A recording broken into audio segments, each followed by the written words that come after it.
What was the weirdest slash oddest slash most shocking thing you found when clearing out the things of someone who passed on? So I had a friend some years ago. She was quite, friskily exploratory. She was unfortunately hit by a car, no one's fault, just an accident, and died. In my friend group that she was a part of, we decided that her parents should not have to deal with her intimate toys. She had a swing and a machine thingy. So we broke into her apartment and stole them. It was the weirdest experience ever, but I think she would have laughed her butt off over it. We're starting off with a story of some of the best friends on Earth. You saved her a lot of post-mortem embarrassment, thank you. The service you did was incredible. Story 2. A friend of mine died of leukemia several years ago. Before his family had a chance to go through his stuff, his friends, who didn't need to break in, thankfully, purged all of that stuff. After that, a bunch of us got together and made up sealed envelopes that were locked in one trusted friend's safe. Everyone included whatever instructions they wanted to follow if they died or were severely injured. From emergency contact, to social media passwords, to where their intimate toys or drugs or whatever was hidden. Also what hard drives to wipe, spare house keys, and so on.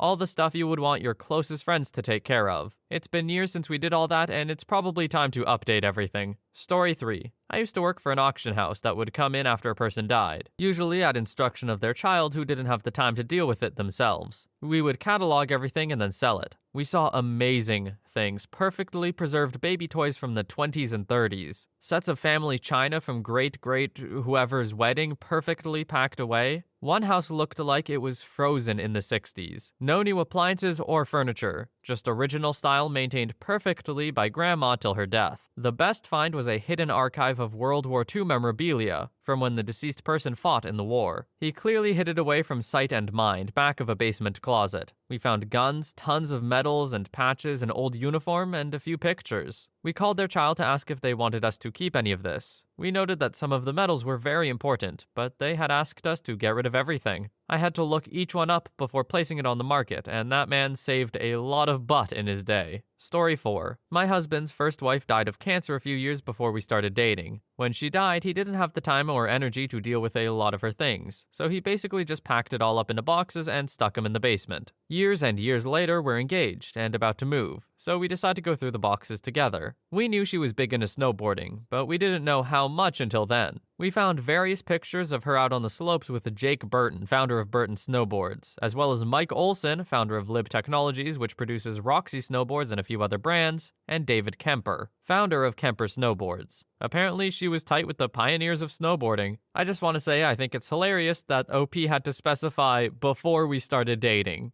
as if her now husband's wife at the time was still his wife when they were dating. Talking about this is hard, you know what I mean. Story 5. This one is on the lighter side of things. When I was growing up, my grandfather was never into sports. He encouraged us to play and even took us to a handful of pro games, but he barely enjoyed it himself. He always said that following pro sports was nice for kids, but there's something wrong with adults who do so. When he died, my sister and I found his secret stash. It was a couple of trunks full of Boston Braves memorabilia. There were game jerseys and t-shirts, signed bubblegum cards, souvenir bats and hats, and at least 100 ticket stubs. Apparently, he was a hardcore president of the Boston Braves fan club level aficionado. When the Braves left Boston in 1952, it broke his sports fan heart in a way that he never recovered from. Not the most tragic tale, and it's even a bit amusing, but it's kind of sad too. Being a Braves fan was his thing, it was his guilty pleasure, his passion, and apparently part of his identity. Then they left and he was never the same. Story 6. When my grandmother died, one of my jobs following the funeral was going through all of her paperwork. We ended up finding a few fantastic things, some of which I still don't have the full story for. My two favorites were 1. A personally addressed invitation to a luncheon at LBJ's White House. 2. Birthday and anniversary cards between her and my grandfather, who'd been together for 60+ years before he passed 20 years before her. They bought, and a few were handmade, cards, and would sneak the card back to the other to write a new message each year and return it. My sister and I looked through them and realized we were holding the entire history and account of my grandparents' loving marriage in front of us. It was the most beautiful example of love I've ever seen. That second one doesn't sound weird or odd or shocking, but it's definitely really cute. What an incredible thing to find, and now that OP's found it, they can keep it in the family in a way.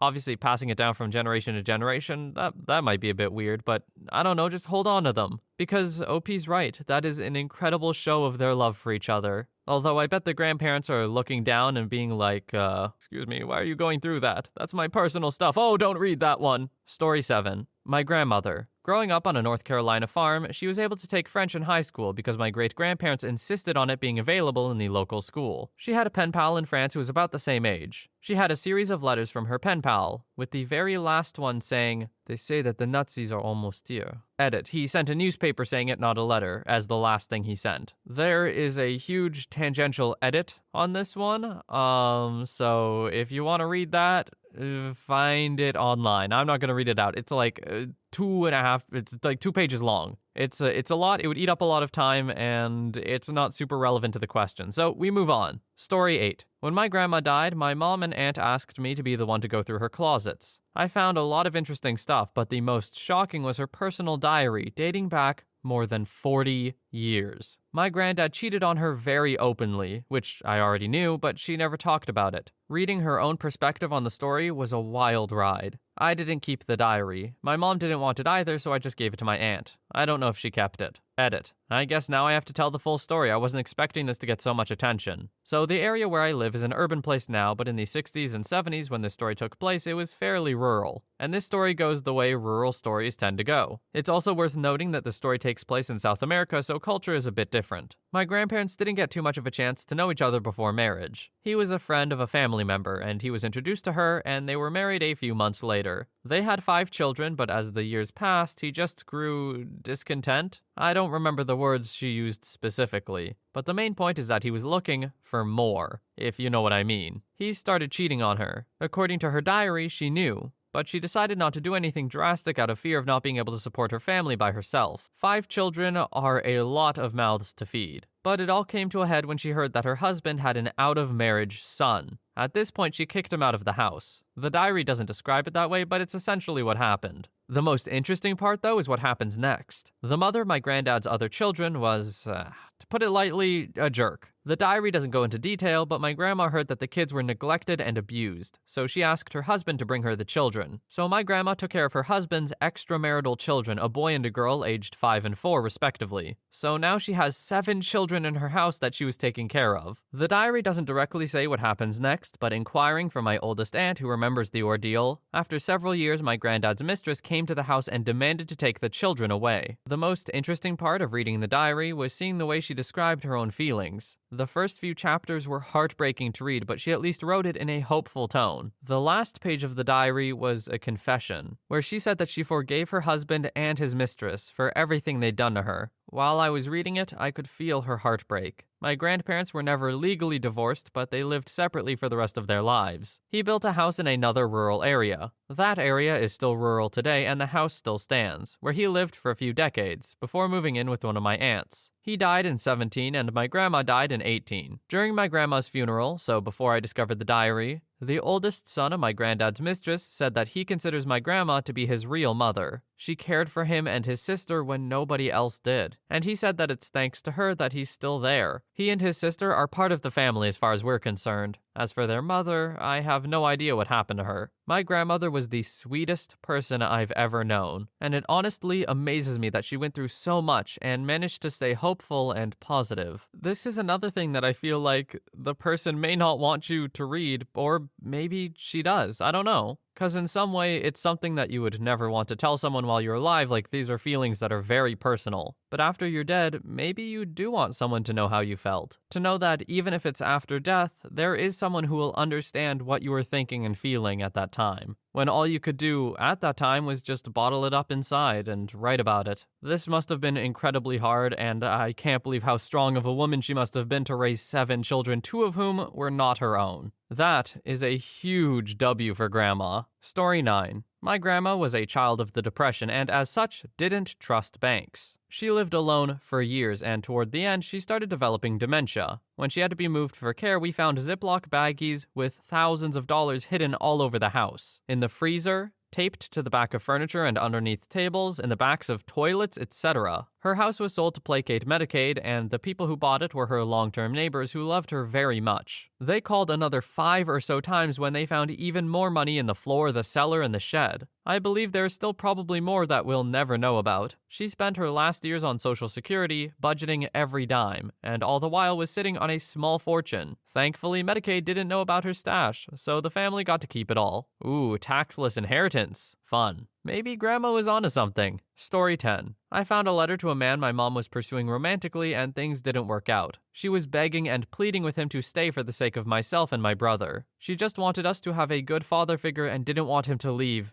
It was heartbreaking to read. I still think I have it somewhere, but I never went to reread it. Story 11. Story from when my dad passed away a few years ago. While looking through a few old manila envelopes, a bag of blue gems fell out, along with an old letter from the bank in response to one my dad had sent in the early 80s, pre him meeting my mom. To cut a long story short, during his gap year to New Zealand, he stopped off in Bali and got convinced to buy some sapphires that he was told he could sell for a tidy profit back in the UK. He was very scam aware, so why he fell for this, we don't know. So on return, he visited a jeweler who tells him they are fake, and he's happy just to take them off of his hands. Cue Dad's letters to the bank, seeking help recovering the money he spent, but to no avail. He just seems to have accepted he got played and forgot about it. We as a family decide that even as fakes, they would make some nice jewelry, so sent them to a friend to fashion them into a few earrings and cufflinks, and this is the crazy part. Turns out they are in fact real sapphires, and it was the old UK jeweler trying to scam him all along. What are the odds that you go to some other country where people don't really speak English, they get you to buy sapphires telling them you can resell them where you're from for more money, and they're telling the truth? There's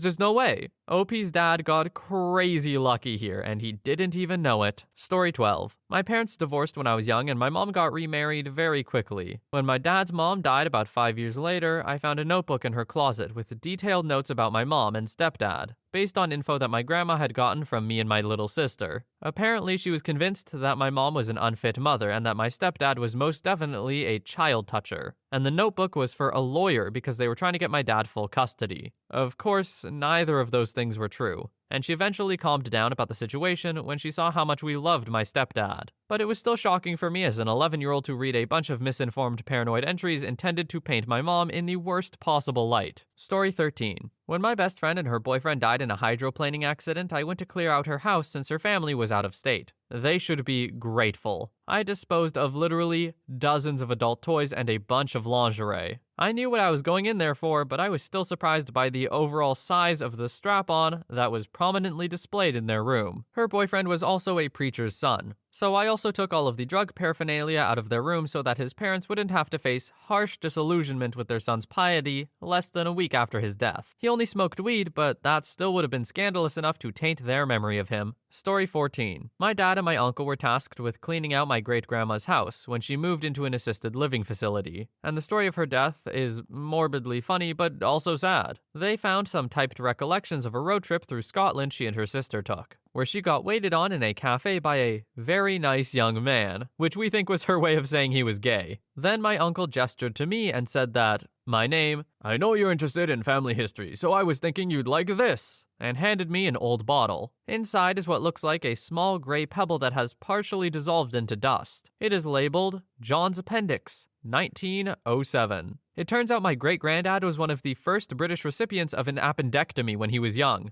and they let him keep it. Cool. Gotta come clean? That cool was all me. That is not written in the story, but that is really cool. I'm the kind of type that would absolutely keep anything. I was upset they didn't let me keep my wisdom teeth after I got them removed. Story 15. When my grandma passed away, we found some crazy things, including her gallstones, a chicken bone with a note that explained how it had unalived her dog at least 30 years ago, a box of mincemeat from the 1960s, iguana food, she was terrified of reptiles, and an unbelievable amount of stuff all fit into a small mobile home. We knew she was a pack rat, but never to the extent that we discovered. When my family was cleaning out the home, everyone was hiding all of the weird stuff in other people's vehicles and bags without their knowledge. I personally stuck a terribly made stuffed squirrel, we named it Zombie Squirrel, into my parents' bread box to scare the hell out of them upon their return from snowbirding. It worked. I wish I could have seen it happen, but hearing my mom describe it a few weeks after was good enough. Funny thing is, my family plays Christmas bingo with cheap and funny gifts every year, and these antiques have now ended ended up in the rotation, ending up in someone's possession every year until they can pawn it off to another relative. I currently have the mincemeat after discovering it on New Year's Eve in a box of beer that I was gifted. It's hard as a rock, but still sealed in the original packaging. So I bought some epoxy resin and I'm going to cast it inside and make a trophy out of it, so this insanity can continue. We are a weird family, but fun AF. Story 16. My 9-year-old grandpa was pretty physically infirm just before he died. Mentally, fine, but he had had severe glaucoma for decades and developed severe motor issues. He really needed to be in a care home, but him and my grandma had never been apart since he came back from World War II, and they didn't want to be separated now. The NHS ones could only take singles until they both needed it, and they couldn't afford the private places or a live-in nurse. So my 78-year-old grandma basically became his nurse. It eventually got too much for her. He had a bad fall and had to be moved to the care home. She would visit him daily, but she lived in a small village and had to take the bus for an hour to get to town and see him. The second last bus stopped in the village, but the last one stopped on the opposite side of the motorway from the village. She stayed too late one night, got the bus home, and was knocked down and unalived on the motorway. We had the funeral, and a couple days later, my grandpa passed away too. When we were cleaning the house, we found some bank statements my grandpa had hidden away. Turns out he'd been secretly hiding away money here and there for decades, and had saved up over £200,000. He'd always been conscious that he was a lot older than my grandma, and he wanted her to have a comfortable life when he died. Aside from being a massive amount of money for us, it was a shame, because he could have had a much more dignified and comfortable last few years with that money, but he was too worried about her to have ever used it. Story 17. Well, my grandma isn't dead, but we were cleaning out her house that she's lived in for 40 plus years. She was living alone and decided to move to an apartment. While we were cleaning the house, we found a lot of interesting things. 3 storage containers filled with trophies that my grandmother won with her dogs. She was a dog trainer and even won top dog in Canada in the 80s. An old barograph, her father's war medals, and my dad's adult content collection. It was pretty tame from what I understand. I wasn't actually there when it was found, though. The most shocking thing we found was probably the letter that my great-grandmother wrote to her husband, my great-grandfather, saying that she was leaving them.